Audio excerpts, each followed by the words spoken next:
Assalamualaikum warahmatullahi wabarakatuh. Jumpa kembali sahabat arah juang dimanapun kalian berada. Di pembahasan kali ini, di video kali ini sahabat arah juang,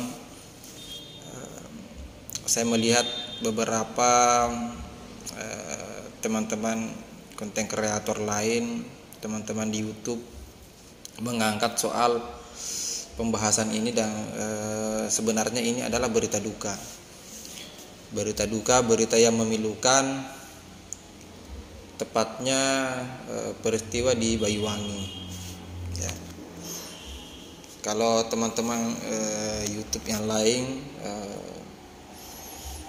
mengangkat soal oknum Habib yang melakukan tindakan keji pembunuhan satu keluarga, dan saya pikir sahabat-sahabat juga sudah melihat beritanya, sudah banyak yang membahas soal ini. Sebenarnya dari kemarin ya, saya ingin membahas soal ini, hanya saja saya masih sementara mempelajari terkait latar belakang dari pelaku, apakah dia betul-betul seorang Habib ya. Kalau di video sebelumnya kan kita juga bahas soal Habib, kita bahas soal Habib Rizik, kita bahas soal Habib Bahar. Nah, cuma kan saya belum dapat informasi yang jelas apakah benar bahwa ini adalah seorang Habib atau oknum saja itu. Tapi kita coba baca saja ya, baca beritanya ini Saya baca beritanya di detik.com. Kisah Habib Maut Banyuwangi, bunuh lalu bakar satu keluarga jemaahnya.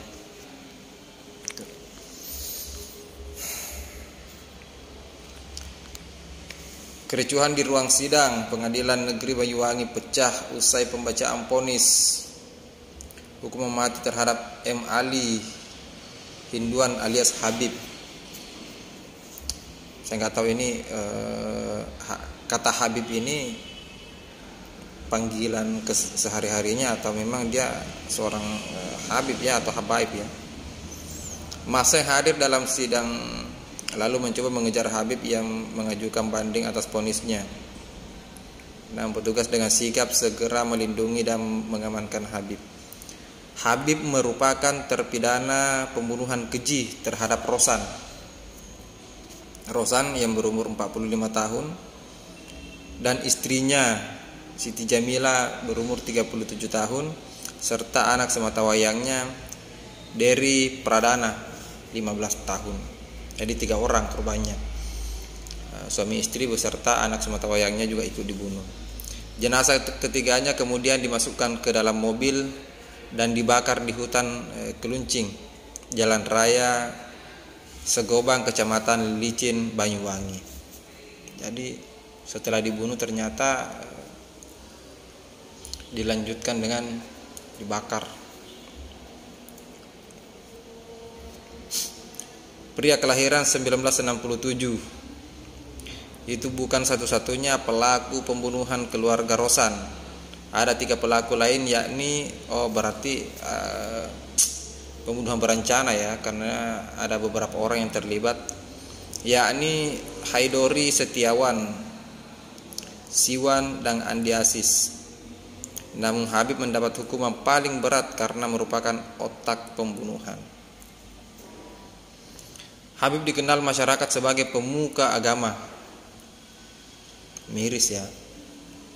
Pemuka agama, tokoh agama yang tega melakukan tindakan sekeji ini, pembunuhan sadis seperti ini. Ini pemuka agama. Bagaimana dengan orang yang bukan pemuka agama, apalagi dengan landasan pondasi keagamaannya yang lemah. Ini pemuka agama saja modelnya begini. Habib dikenal masyarakat sebagai pemuka agama sekaligus ketua majelis selawatan di Banyuwangi. Ketua majelis selawatan.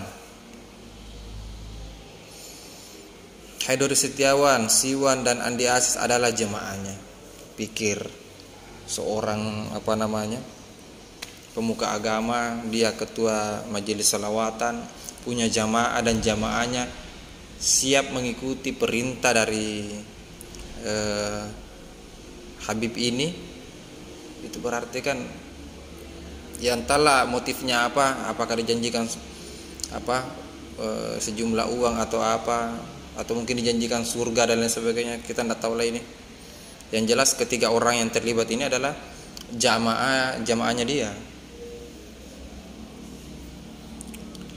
Tragedi pembantaian ini berawal saat Habib berutang ke Rosan sebesar 500 juta.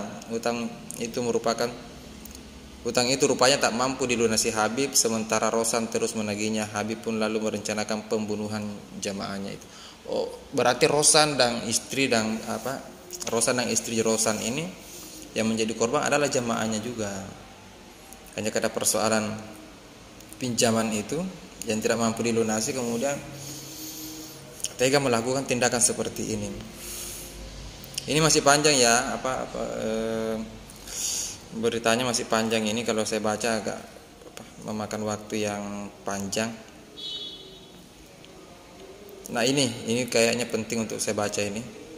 Kejadian itu tepatnya Senin. Oh iya.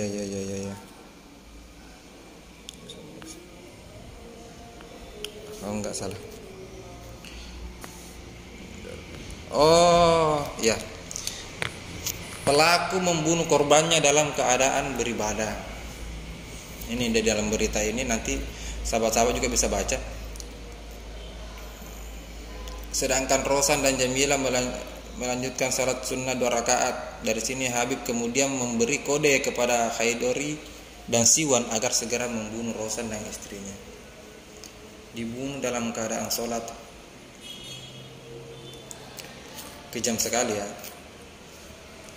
Gini, kalau teman-teman YouTubers yang lain itu mengangkat soal Habibnya, dia oknum Habib atau Habaib atau apalah, saya tidak mau masuk di sananya.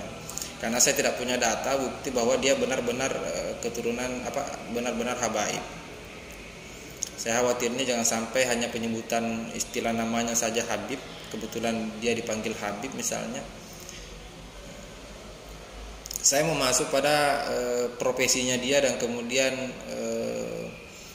dia sebagai pemuka agama, ketua majelis selawatan, yang kemudian bisa memerintahkan jamaahnya untuk merencanakan pembunuhan seperti ini.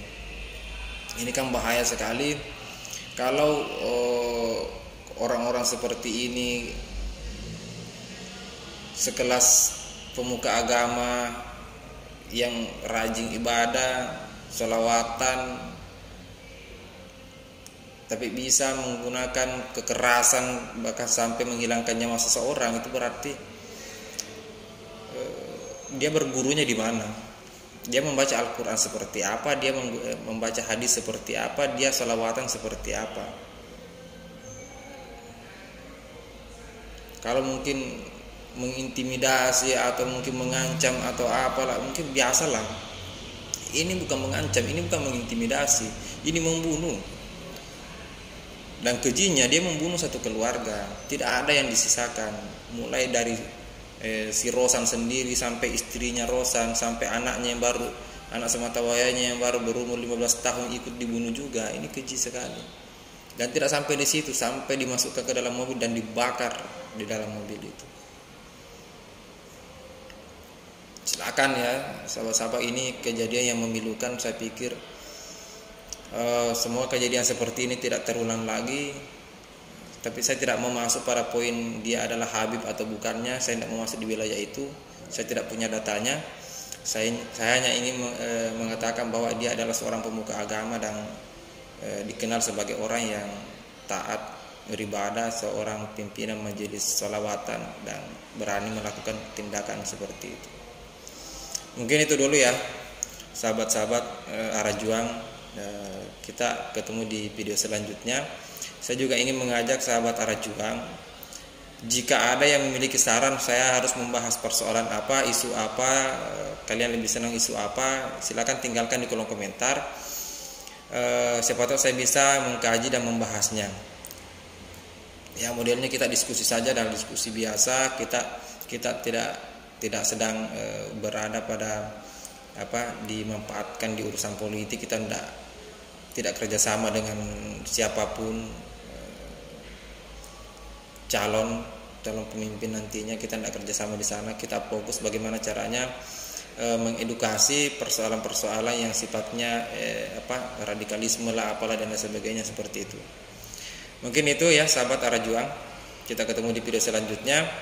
Akhir kata, wallahul muwaffiq ila aqwamit thoriq. Assalamualaikum warahmatullahi wabarakatuh.